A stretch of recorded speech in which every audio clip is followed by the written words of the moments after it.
किसी ने बड़े कमाल की बात कही है कि ठोकर खाकर भी इंसान ना सुधरे तो उसकी मर्जी, वरना पत्थर ने तो अपना फर्ज निभा ही दिया था।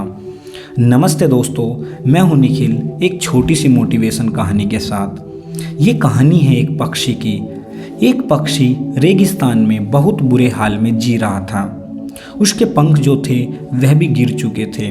कहीं पर आना जाना और पीने के लिए पानी छोड़कर कहीं नहीं जा सकता था, ना कुछ खा सकता था। ऐसा लग रहा था जैसे अपनी अंतिम सांसें गिन रहा हो। तभी उसने आसमान में उड़ते हुए गरुड़ जी को देखा।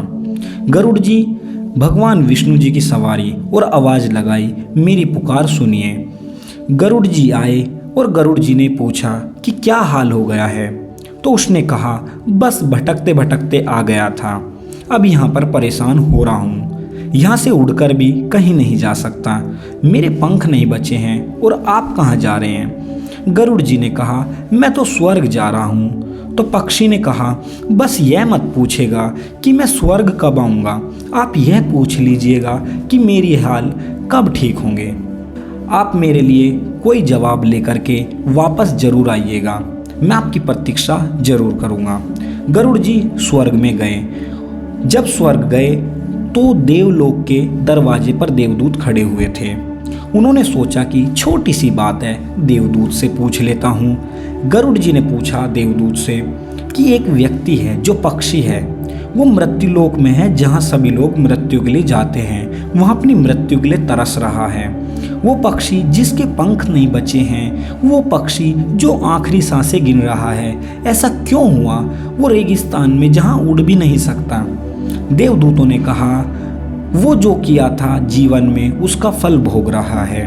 बहुत क्रूर व्यक्ति था जो अब इस जन्म में पक्षी बन गया, जो पुराने जमाने के कर्मों का हिसाब था, जो पाप था भुगत रहा है।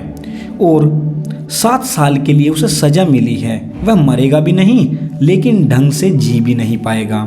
गरुड़ जी को दया आ गई और कहा, अरे बहुत बुरे हाल में हैं, ऐसा मत कीजिए, कोई तो उपाय होगा।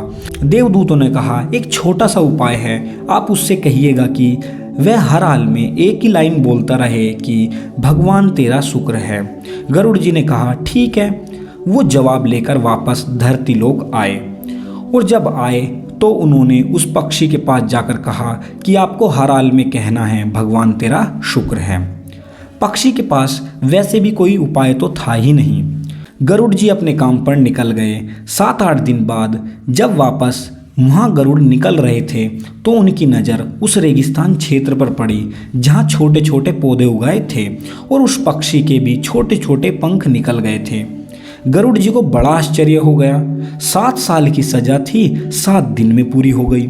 फटाफट से वो स्वर्ग पहुँचे और देवदूत दरवाजे पर मिला और कहा कि एक बात बताओ, 7 साल की सजा बता रहे थे लेकिन 7 दिन हुए नहीं, नीचे तो हाल सुधरने लगे। देवदूत ने कहा, जो हमने एक मंत्र आपको दिया था, आपने मंत्रों से बता दिया होगा। जब वो पक्षी उड़ने के प्रयास में गर्म रेत पर गिरता तब भी कहता भगवान तेरा शुक्र है। जब उसे पानी नहीं मिलता तब भी कहता भगवान तेरा शुक्र है। जब वह हर बात में भगवान को धन्यवाद देने लगा तो भगवान बड़े दयालु हैं, अपने भक्तों को ऐसे मरते में नहीं छोड़ सकते। उन्हें मालूम था कि सज़ा बहुत बड़ी है, लेकिन उन्होंने सज़ा छोटी कर दी। 7 साल की सज़ा 7 दिन की हो गई। ये कहानी उस पक्षी और गरुड़ जी की नहीं है, यह आपकी और हमारी है। हम में से बहुत सारे लोग हमेशा ऊपर वाले को कोसते रहते हैं बजाय कि थैंक यू करने के। अगर आप लाइफ का पॉजिटिव एस्पेक्ट देखना शुरू करेंगे और समझना शुरू करेंगे कि मेरे जीवन में बहुत कुछ है जो बहुत लोगों के जीवन में नहीं है, मुझे लगता है कि शायद आप अपनी लाइफ में खुशियाँ ऐड करते जाएंगे। मान लीजिए कि आपका सर दर्द हो रहा है, तब भी आप कह देंगे भगवान तेरा शुक्र है। सर दर्द हो रहा है, बुखार नहीं आया, तो भी आप लाइफ का पॉजिटिव एस्पेक्ट जो आपके पास है उसमें देख रहे होते हैं। जीवन में सकारात्मकता का साथ कभी मत छोड़िए, क्योंकि जो उम्मीद छोड़ देता है जिंदगी उसका साथ छोड़ देती है। धन्यवाद।